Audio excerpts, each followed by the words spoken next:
They red, green, black. This is sort of a junkish, mid-rangey control deck, sort of. Based around Green Sun Zenith. Yes. It's Nick Fit. Which I guess is it's some sort of name, I guess. Some other convoluted reference to something that happened some time ago, like every other Legacy deck name. It's not intuitive. Anyhow, Brueseke is playing with a full playset of Stifles, and I know this is a sort of a controversial subject in the Legacy community as it pertains to Rug. Drew Levin, in an article recently, strongly advocating cutting them all out of the Rug decks, whereas Caleb Durward, who's had a lot of success with the deck, is a huge advocate of Stifle. So it's one of those cards where some of the discussions we had yesterday go to opportunity cost. You know, it can be backbreaking, but it doesn't necessarily fit the come out of the gates, pedal to the metal that you sometimes want to have with Rug. It is either your best or worst draw, depending on where you are at the game. So yeah, you're either really happy to see it or you're waiting around a little bit. And so, Scalding Tarn from Benjamin opens the game. It sort of feels like, with Stifle, I feel more than anything else, it's you kind of want to be doing whatever the opposite of everyone else is doing.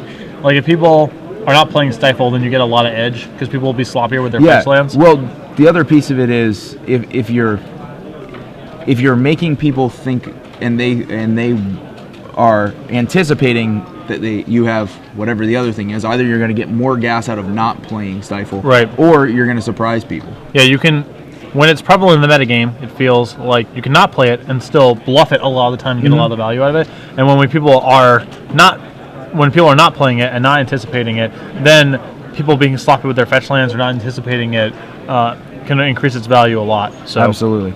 And so Ben leads off with the Scalding Tarn into a tropical island, which puts out a Nimble Mongoose. Basic Forest from Higashi. And a pass. So now Chris's deck is not one that is expecting to play something on turn 1, 2, 3. He's going to pretty quickly start using that Green Sun Zenith. He does have a Dryad Arbor that he could go get if he wanted to ramp with the Green Sun Zenith, but I feel his deck is pretty close. The closest analog that I can think of is to something like the Rock, where it's got a lot of control elements. He can sort of combo off. He has a recurring nightmare, a singleton recurring nightmare, and he can set up a chain of. He has like Sun Titan and Grave Titan. You can sort of engineer these boards to start looping those guys. Volcanic Island from Ben plays a Tarmogoyf and gets in with the Nimble Mongoose. A Volrath Stronghold from Higashi enables a Green Sun Zenith for 1. And Ben decides he wants to read that card, make sure he knows what Volrath Stronghold does. It is, for those of you who have not been playing very long, it is Academy Ruins for creatures that requires black mana. Goes and gets a Veteran Explorer. This one I'm going to actually need to look up. I think he's some land-oriented card from Weatherlight or something like that. Yep, out of Weatherlight, Veteran Explorer. When Veteran Explorer dies, each player may search his or her library for up to 2 basic land cards, put them onto the battlefield. Then each player who searched his or her library this way shuffles it. So this is an excellent card, certainly for what his game plan is in general, and especially against Rug Delver, where this deck actually doesn't have basic lands to find. Yeah, it takes advantage of a symmetrical effect, which you can break the symmetry of because there is such a prevalence of dual lands and other non-basic lands in Legacy. By playing a couple of basics that you can go get with Veteran Explorer, it becomes essentially double rampant growth for you with no benefit on the other side. Yeah, it's going to be either double rampant growth or moat, depending on where your opponent's at. He also has a full playset of Cabal therapies to just, engineer it or whatever. So, Higashi plays a Verdant Catacombs and is now considering his options. Possibly contemplating a potential Stifle. He just passes the turn. And Ben played a Misty Rainforest and did not crack it last turn. Followed up with a Delver, and the Veteran Explorer did its job as he didn't attack. So coming back over to Ben, decides Brainstorm during the upkeep. And the reason to do it during the upkeep is basically just to engineer the Delver flip the way that you want, and then he has Misty Rainforest left over to break, shuffle away the trash. And now, what's the advantage of doing that during your upkeep rather than during Chris's end of turn? Unclear unless you don't want to pass priority back to him. For whatever reason.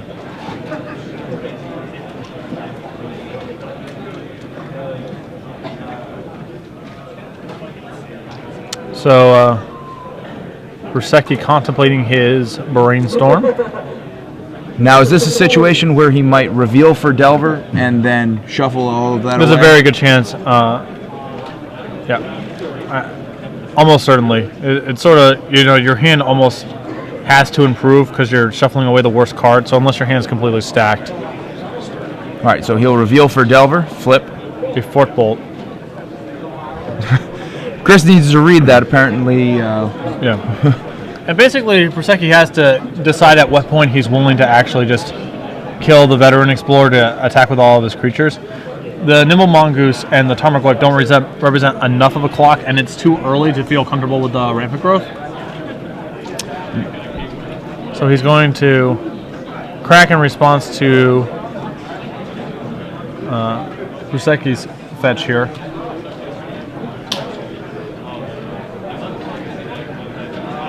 Gonna find a scrub land.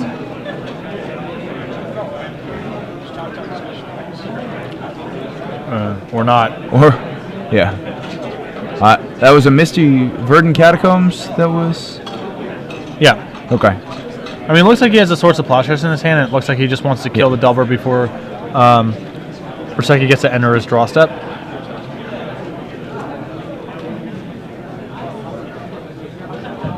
May also be doing this just to have. So we're going to see a plow he's here. Not scared of. He doesn't want to hard cast Daze. I don't know what he's kind of playing around here. Well, basically, he just wants to kill the Delver now before allowing him to draw a fresh card, which can possibly interact. Yeah. They're trying to represent the stack here with the Misty Rainforest search still there. Yep. But it's not as important because there are other lands in the graveyard, but that Misty Rainforest is already in the graveyard, even though its effect has not resolved. And that Delver should be removed from the game. Not in the graveyard. Certainly matters for the Tarmogoyf.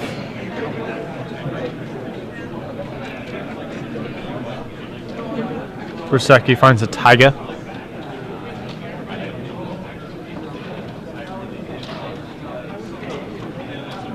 It's a pretty complicated upkeep as far as these things go.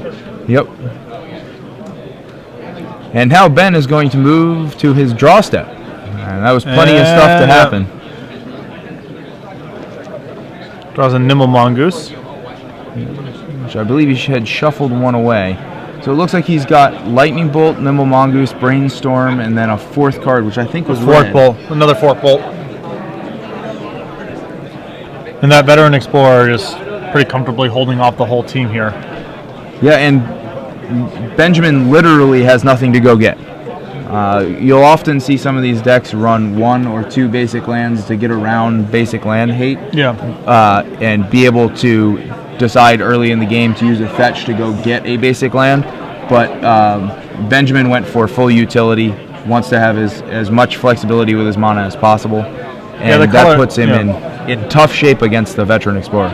Yeah, I think, Brueseke's just trying to pick his spot here where he's going to finally kill the Veteran Explorer and start attacking. I think he's probably going to make his move next turn because his hand just doesn't go anywhere from here, so he doesn't really have too much of a choice. He really wants to get Threshold, but he's got nothing that's kind of getting him there right now. So we have a Zenith for 2. Yep.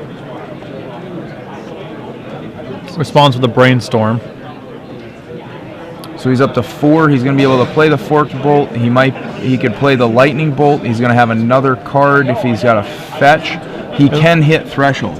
Yep. But he would have to use a whole lot of his resources and leave himself with a pretty empty hand in order to do so. And I believe his hand's just burn spells, and Higashi has Pernicious Deed in hand.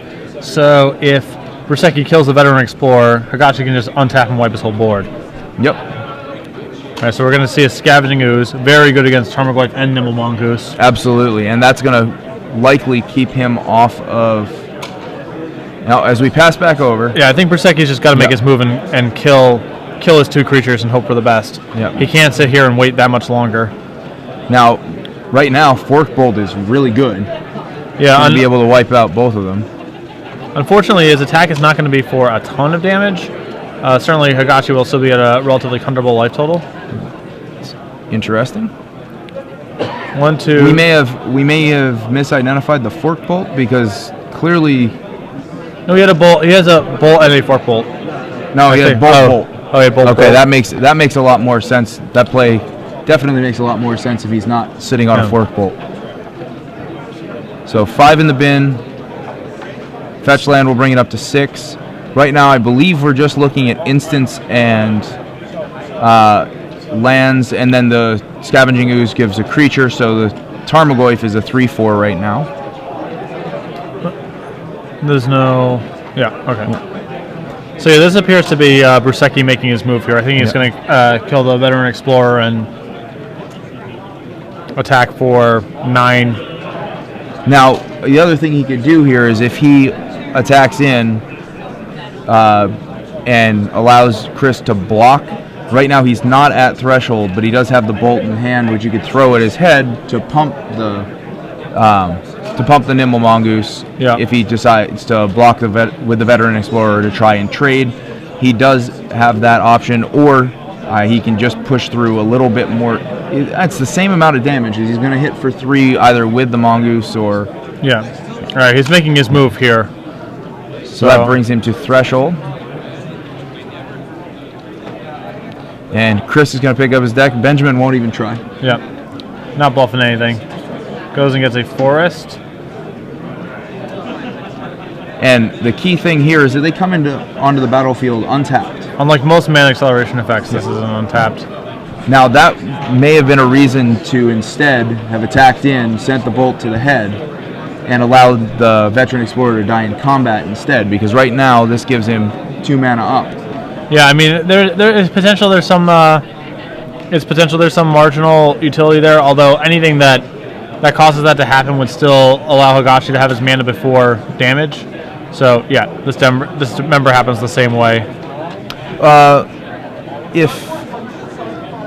If he had attacked in, blocks, bolt to the head for 3. You're going to have 6 getting through, and both your Nimble Mongooses are now 3/3s, which will survive combat with the Explorer. The Explorer would die during combat, so you'd get 9 damage in before he'd have the opportunity to play that Dismember. Now, I don't think it really matters here because we knew that Chris has the Pernicious Deed, which is just going to. Yeah. I don't like this. I don't like this play. Bad. It's very risky letting him untap here. I don't know if he knows about Stifle in his deck, but if he gets Stifled here, it's devastating. You're also just letting him use his Ooze a bunch. Yep. Which, I mean, it's not like his graveyard is that chock full, but he still has Recurring Nightmare, so he's potentially losing some utility. Well, he also has Volrath's Stronghold, so... Yeah, yeah. No, absolutely. He should be getting rid of the Ooze, and the Explorer, not surprising. Yeah. And his own Tarmogoyf, it seems, but I'm not sure... Just to gain 1 off the Ooze. Okay. So he has a creature for backup for a potential future Tarmogoyf, so... Okay, yeah. Because they're all dying. All right, there's a Grave Titan. That was flashbacks to standard play yesterday. Pretty good draw for Chris. So, we should have some zombies joining that. Chris making sure that we see that he's playing a standard staple today. Yep. Grave Titan versus Delver and Erases. Normally not that good. And Chris once again making sure that Daddy Garrick Primal Hunter showing up. That we know that he's playing standard and still winning. Yep. We don't need all these fancy old cards. Garrick will go down 2. I guess he's peeling 6. Turning his Grave Titan and peeling 6. So Garrick came in with 3, removed 3, and drew some cards. So I would say that Chris is ahead here. Yeah, he has to prevent himself from getting, like, unless he's doing something. I actually don't like doing anything here. For example, unless he's for sure killing the Delver, because now falling to 9 is actually a critical flashpoint, because if Delver flips and it's 2 bolts in the hand, then he just sort of dies. So unless there's something in here that protects himself against that sequence, I'm not a huge fan of. Oh, Cabal Therapy. Yeah, but if he has bolt, he can bolt in response. Yeah. That's true. I mean, the only card that makes sense here, in my opinion, is Chain Lightning. Oh, okay, Spell Snare, sure. Just call it cold, sure. Okay.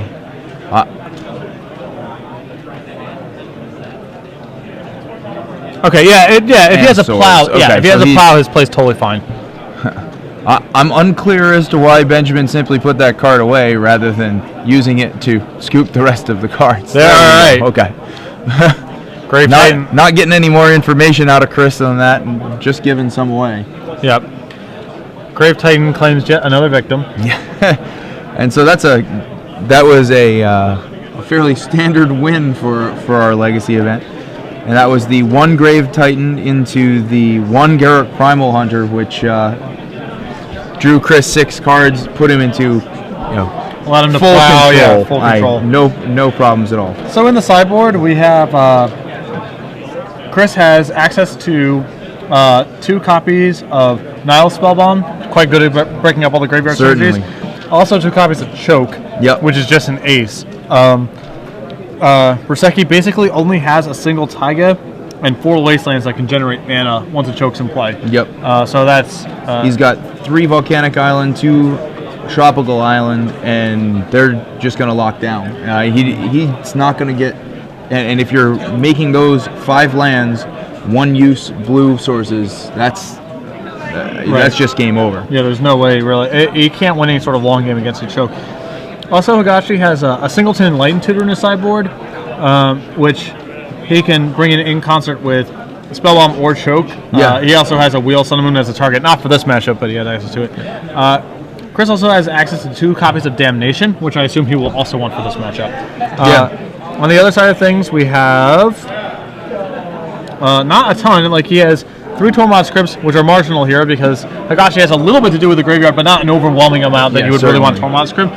He also has 4 copies of Submerge, which is okay, but again, Higashi's creatures, a lot of them comes into play triggers, things that you aren't necessarily that excited about submerging. So the one place where it could have a very good role is allowing him to break up a Veteran Explorer without actually triggering it. So if he gets to the position again where, Veteran Explorer is basically moat, he can build up a board, then submerge and attack, as opposed to having to bolt it, like what happened last game. Which opened him up to dismember. His board got deeded away, a Grave Titan came out, this was a catastrophe. It was game over at that point. So what do we think Chris is going to take out? We've identified the Chokes, Damnations, the Nihil Spellbombs that are things that he wants to bring in. But what's going to pull out here? I would say that the Wickerbow Elder doesn't have a whole lot to... I don't even know what Wickerbow Elder does. That's the 4/4 that comes in with a -1/-1 counter that you can remove to destroy. Disenchant? Yeah. Okay. That guy. All right.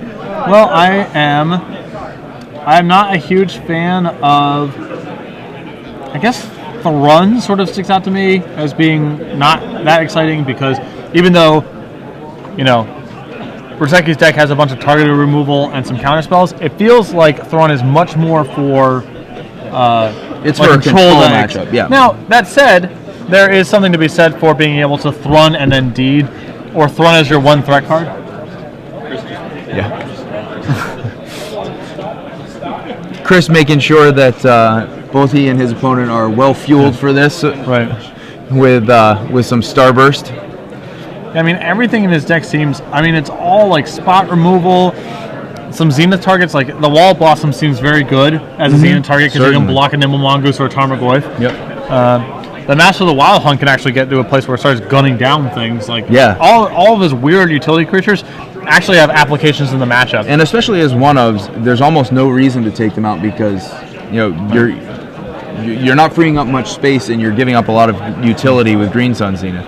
Let's say we've identified at least 6 cards he wants to bring in, so it's possible he doesn't like. It's possible you don't want Cabal Therapy that much, because the Rogue deck doesn't actually have a ton of disruption, and it can empty out his hand pretty quickly. Yep. But and even he doesn't. I don't think he's going to need to find a way to sacrifice his Veteran Explorer, because that's one of the things that this deck will do is you'll get that Veteran Explorer out there. If he's not doing a whole lot on the board, you really want him to die. Yeah. And so you can Cabal Therapy, go blind, and then you can go in and get whatever you need to strip out of the hand with the Veteran Explorer, which ramps you up. Yeah, so I'm having a difficult time identifying 6 cards in Higashi's deck that are worse than. Certainly Choke, Nile Spellbomb, and Damnation these are all excellent cards. Most of them are worse than Choke, but I think that Nile, Spellbomb, and Damnation are the ones that we're having trouble fitting in. I would say the Wicker Bow Elder probably comes out. I actually think Garrick's also not good for the matchup. Garrick seems fairly redundant to Master of the Wild Hunt or something along those lines. Yeah, that feels much more of like just a singleton for the control matchups. It's pretty low impact for 5 mana, especially when you could be losing to a Tarmogoyf that's bigger than the token you generate. You can be losing to a Delver that's just flying over. Yep. And the Liliana of the Veils that he has 2. I think that those are effective cards in this matchup. Yeah, I mean, Benjamin Brueseke's deck is relatively threat light. He doesn't have a ton of creatures, and it allows you to get out of untargetable creatures like Nimble Mongoose. So absolutely, it's tough. I'm not a rock expert really. You have to get Soul in here. Yeah.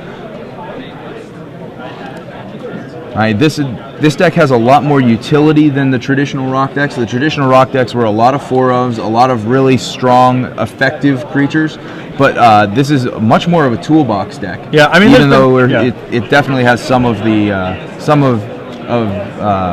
characteristics.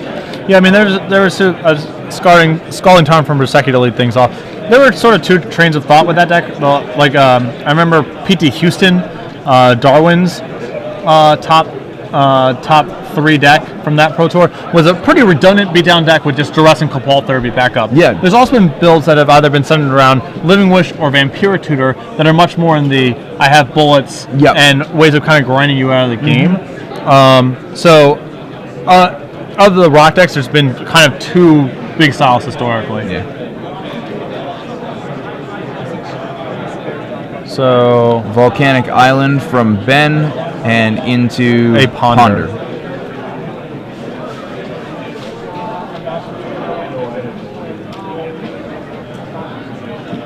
Looking at a hand of Daze, it looks like.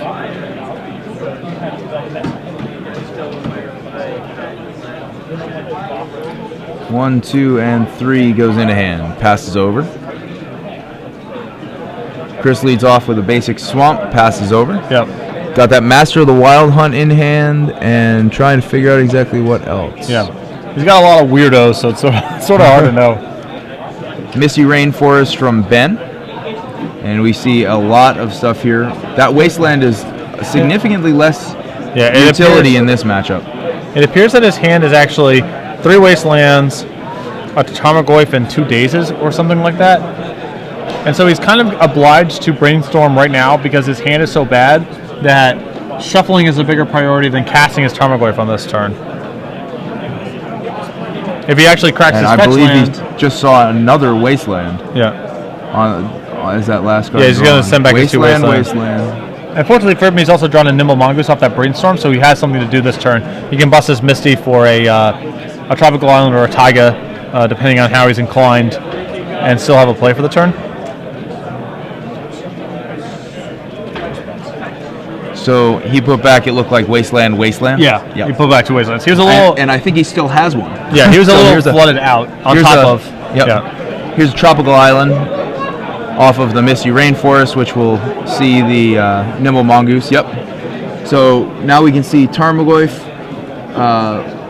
Lightning Bolt, Wasteland, Daze. And I believe he just drew... Is that a Veteran Explorer he just drew? I didn't see on this side. Verdant Catacombs. He also has a Windswept Heath in hand, so Chris is not in any problem. He can just keep fetch. Right he now. can definitely just fetch up his basics here and play around all the Wastelands. Now he doesn't want to fetch up that many There's a basic forest. Because he still needs to have them to go get. And he does have two swamp, 2 plains, 3 forest. He's got a ton of basics. So he's in fine shape.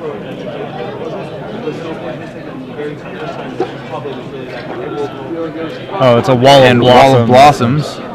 He's going to draw... From the Wayback Machine. Yeah. He's going to draw Chris a card.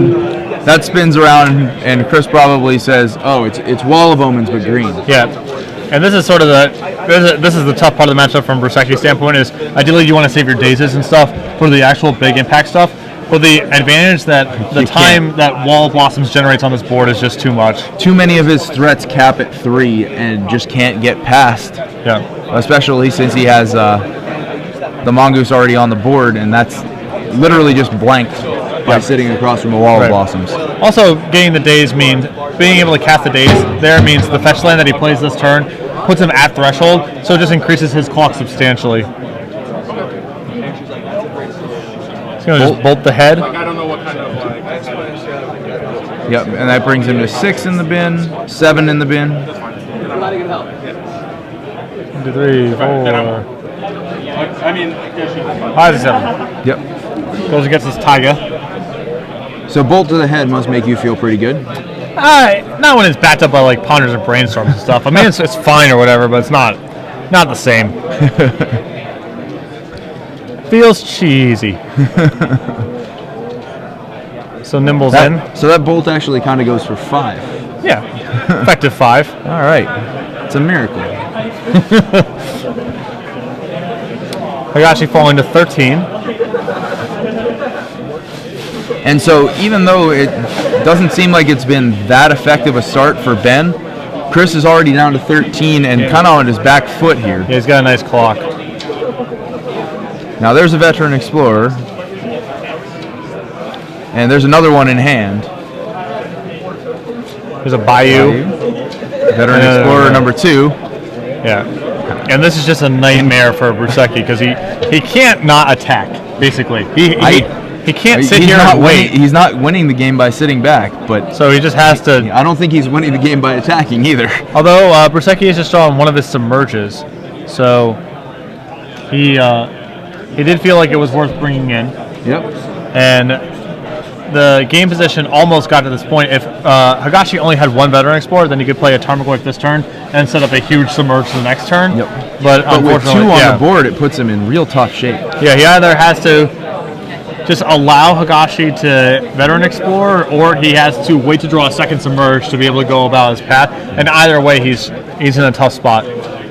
Now, what he could do here is he could attack with the Nimble Mongoose, intending to only kill one of the Explorers, even if he double blocks, which would accelerate Chris, but not as much, but would also set him up with only 1 creature on board. Yeah. No, he's just gonna. I think he has to just wait. Higashi's life total is too high for him to start going to work like that. Oh, and Higashi has just drawn an Enlightened Tutor. So he brought in his Singleton Enlightened Tutor in the sideboard, and now he has potential access to Choke. Now, your ideal situation with Choke is always to catch the islands already tapped down. Yep. But even if all you do is turn them into one-shots, then that's a perfectly acceptable use here. And Brueseke, intentionally or otherwise, tapped his mana in such a way to play around Choke. Because he committed his Taiga to green mana. I think he's... it's probably on his radar. Well, he also has... He may still have the Stifles in. Which, and there's Thrun. So now actually the board's pretty good and locked up. And we're removing what? Yeah, remove the wall. And yeah, the counter goes on the Scavenging Ooze. There's no more creatures in any of the graveyards here, so. Wasteland. It's going to knock out the Bayou.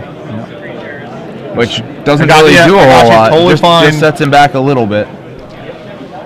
Trying to figure out exactly how he can work around this. Thrun is... We were talking about him as possibly one of the weaker cards, but he's a heck of a roadblock right now. Yep. Well, there's a Delver that might be able to get over the top, and he really needs to... I mean, his whole game has to be just hedged around getting this guy to flip. There's nothing else going on, really. And he's got to hope that Chris doesn't have much, but Don't think that's the case. All right, so Throne's going to get in. So Chris feeling comfortable enough to, use that Thrawn offensively. Those two the veteran explorers just do pretty well holding the ground. Really, quick no look at creatures. Graveyard says, don't even care. Looking and cold flips. That's a stifle. Which allows him to be more aggressive with the explorers. Yes. He can, in theory, submerge one and stifle the other's trigger. But I think he's going to go just trying to get that insectile aberration to get in. Cast Enlightened Tutor at the end of the turn. That is not exciting for Ben. Well, he's not exposed to choke right now, so I'm not sure what he is setting up here exactly. So he does have access to Recurring Nightmare if he wants to do something along those lines. He's got access to Deed if he just wants to knock out all of the low cost and leave Ben trying to get back into it with the cards in his hand. But he will choose to go for choke and turn turn the volcanic island and the tropical island into one-shots. Yep. Now, one of the ways around choke is to use Daze and return an island to get it untapped on the next turn or later in that turn. Yeah, and fortunately for Brueseke, he already has a pretty... I mean, he, in theory, has all he needs to win. So he doesn't actually have to really commit his mana to anything. He can hold it back for things that he really needs to stop with that stifle. The choke comes down, and that Taiga is now going to be his only effective source of mana that he's not really given something up to use. All right, he's just drawn a bolt too, which is awesome because that shaves a whole turn off the clock. Sectile Aberration comes in. Now, do you think that he should have gone and gotten Deed? Not once he knows that Stifle's been revealed. That's true, yep. Otherwise, yes. I had forgotten that one.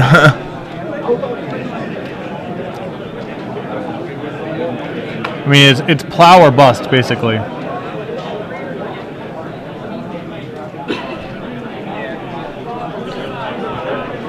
I'm somewhat surprised that the Master of the Wild Hunt hasn't come down. He hasn't had double green. The Wasteland on the Bayou kept him off double green. Yep.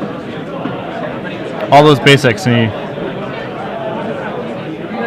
all right. Yep. Bolt U has no plow or anything to stop the Delver, and it goes all the way.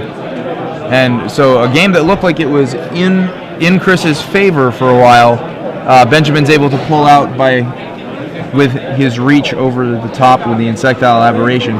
Flip Delver, it's pretty good. Yeah, still gets the job done. Yep. So, yeah, I'm not sure exactly what was going on with Higashi's hand there.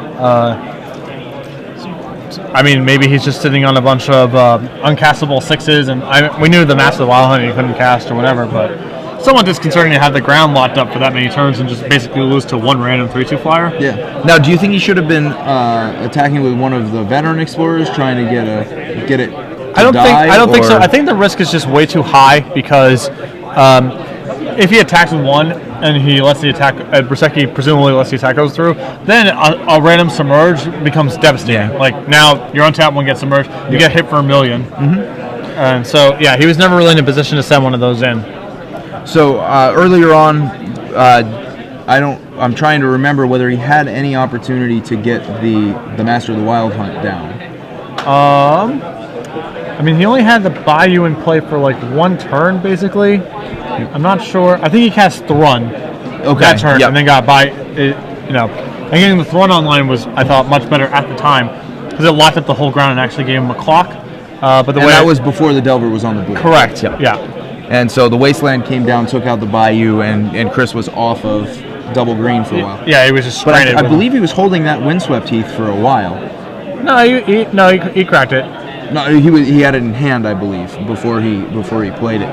But he may have been able to get that Master down. But he certainly opened the game with the Master in hand. But Benjamin able to take advantage of Chris's kind of stumble. He never saw swords or anything along those lines. No spot removal.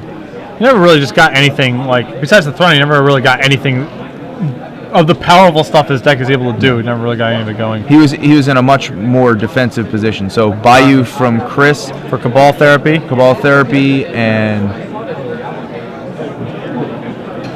now is that 2 Ponders in hand? And then Force of Will. Yeah, and we're gonna get to see it nice and so Stifle, Brainstorm, Ponder, Force of Will. That is a very interesting hand. Yeah, I assumed. Yeah, I was willing to bet based on a blank reveal there.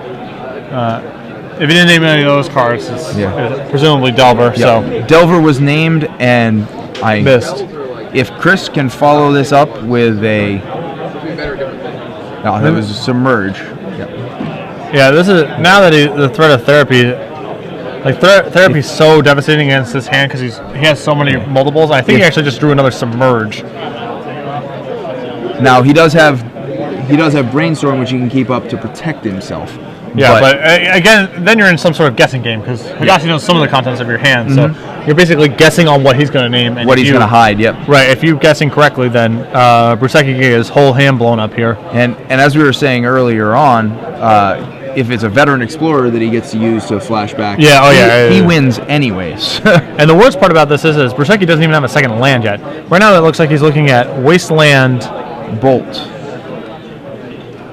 So, Wasteland Bolt, and I can't quite see the third.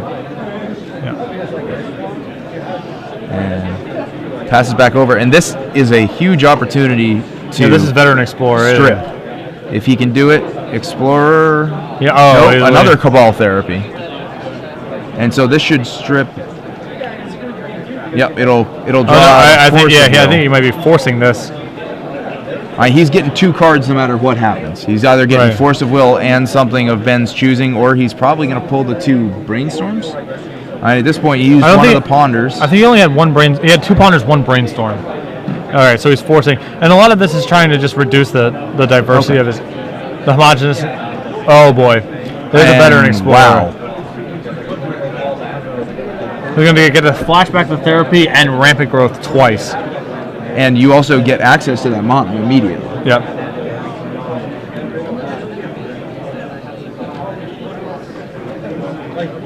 And so, the veteran explorer should resolve first. Yeah, the veteran explorer triggers first.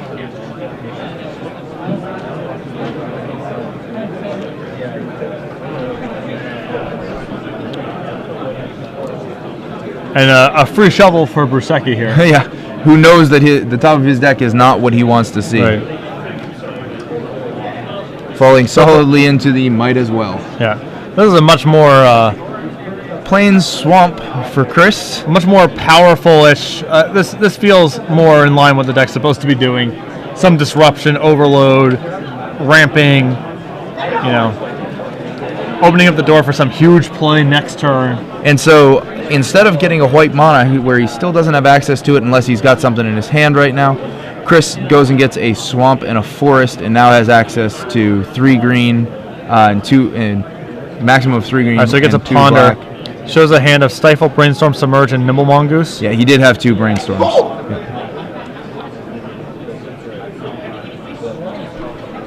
So yeah, Brueseke's hand is just getting ripped to shreds here. And a 3rd Therapy. Jeez. Yeah, when one of those goes away, and so that Therapy is going to take the Brainstorm. Leaving him with just a hand that opened for Ben with 2 double Ponder, double Brainstorm, and looked like he was going to be able to smooth out his draw as much as he wanted to. Ends up with him being able to cast 1 Ponder and losing the other 3 cards. And now his hand is Stifle and 2 Submerges, so if Higashi has a Thrun here, it is over. Or Veteran Explorer to strip his hand. And presumably this is going to name Submerge, which he just drew another copy of. Because he saw. Yeah. And the Stifle means nothing at this point. Yeah, it's not stopping anything. Nothing that he cares about, at least. Right. And so Plains gives Chris the ability to cast anything in his deck at this point. Right. All right. So we strip Submerge, leaving on the plus Stifle. side, all these therapies have gotten him to Threshold. Yeah. So does he have anything? That nimble mongoose is ready. He's ready to start fighting. Xena for 4, and I think this is going to go get a Thrun, and that should just about do it. Now Higashi has complete control of the damage race. This is quite... Look at Brueseke's board. Picking oh no, we're getting a little fancier. Never mind. Master of the Wild Hunt. I'm not sure why. I suppose last game it would have been better, so he might still have. It that also in locks his head. out Delver, which is a concern he should have from here. And Ben's going to be perfectly happy to try and trade. It's going to count again. Make sure. Yeah, you're good. By having played only 2 spells, 3 spells, I guess, one of which removes one of the cards in his hand from the game, he has Threshold. He's drawn a Taiga, which he is not going to play.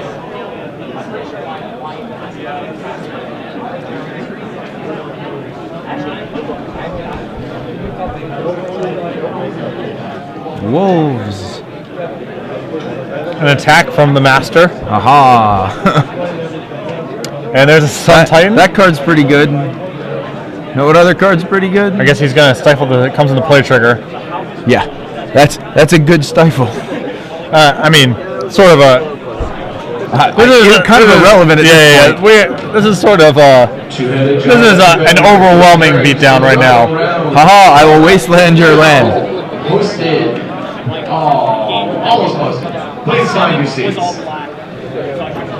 All right, so with nothing but the crying left in this game here, Chris Higashi with an overwhelming board advantage.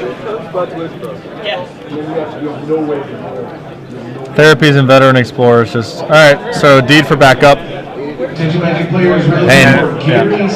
now he actually has Deed plus Sun Titan for this is about as close to a full lock as this deck can really generate. Yep. At this Brueseke point, with his solitary tropical island in play. thinking that perhaps aha. All right, so yeah, Tarmogoyf, and it's really big. I hope. Deed it away, get my deed back.